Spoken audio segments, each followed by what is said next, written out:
லூக்கா எழுதிய பரிசுத்த நற்செய்தியிலிருந்து வாசகம்.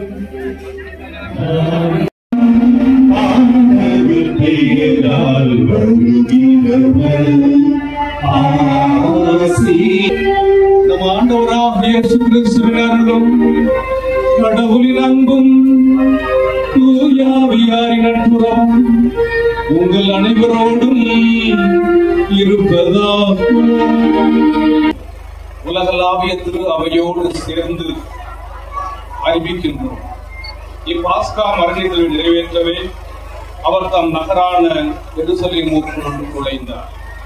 எனவே மீட்பளிக்கும் இந்த நுழைவை நாம் முழு நம்பிக்கையோடும் இறை பற்றுடனும் நினைவில் கொண்டு ஆண்டவரை பின் செல்வோம்.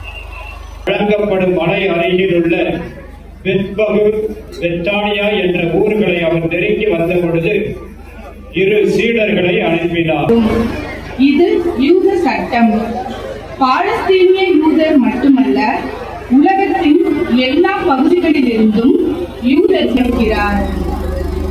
ஆண்டாண்டுகளாக அந்நிய நாட்டில் அரசர்களுக்கு அடிமைப்பட்டு கிடந்த மக்கள் வெற்றி தாரும் என்று ஆரவாரம் முழங்க வெற்றி ஆர்ப்பரிப்போடு எருசலேம் நுழைந்ததை இன்று அதற்கு அவர் மறுமொழியாக, இவர்கள் பேசாதிருந்தால் கற்களை கத்தும் என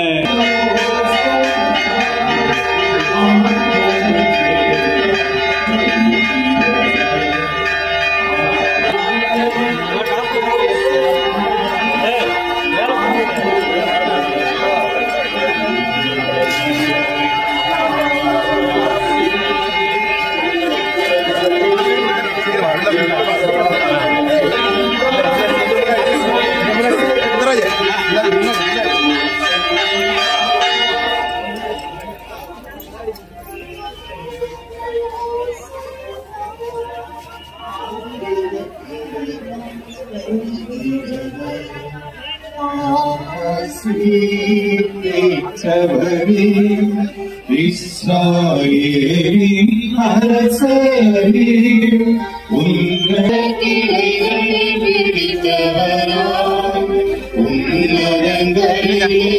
ஓசன்னா என்று முழங்கி அவரது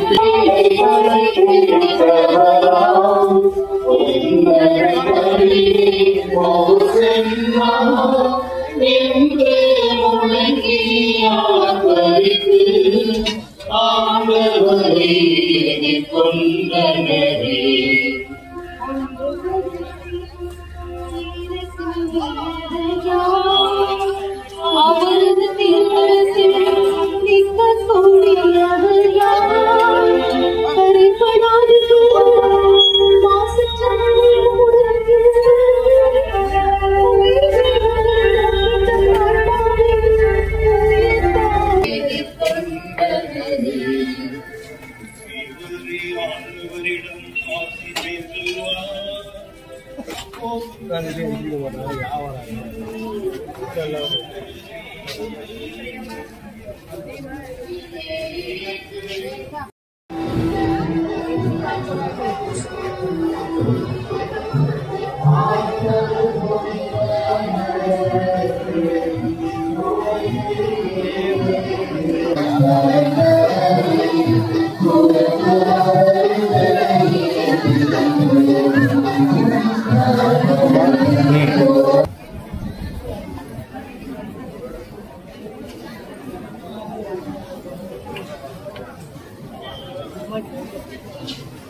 இன்று வேளை நகரிலே இந்த குருத்தோலை பவனியை மிக அழகாக செய்திருக்கிறோம். பங்குத்தந்தை அவர்கள் தலைமையிலே அனைத்து அருட்தந்தையர்களும் ஒன்றிணைந்து முக்கிய வீதிகளிலே ஆண்டவர் இயேசு கிறிஸ்துவை பறைசாற்றும் வண்ணம் குருத்தோலைகளை பிடித்து தாவீதின் அரசருக்கு ஓசானா, அவர் பெயரால் வருகிறவர் வாழி என்று சொல்லி அக்களிப்போடு நாங்கள் இந்த விழாவை, இந்த நிகழ்வை சிறப்பாக செய்திருக்கிறோம். இந்த பவனியில் அதைத்தான் நாங்கள் செய்தோம்.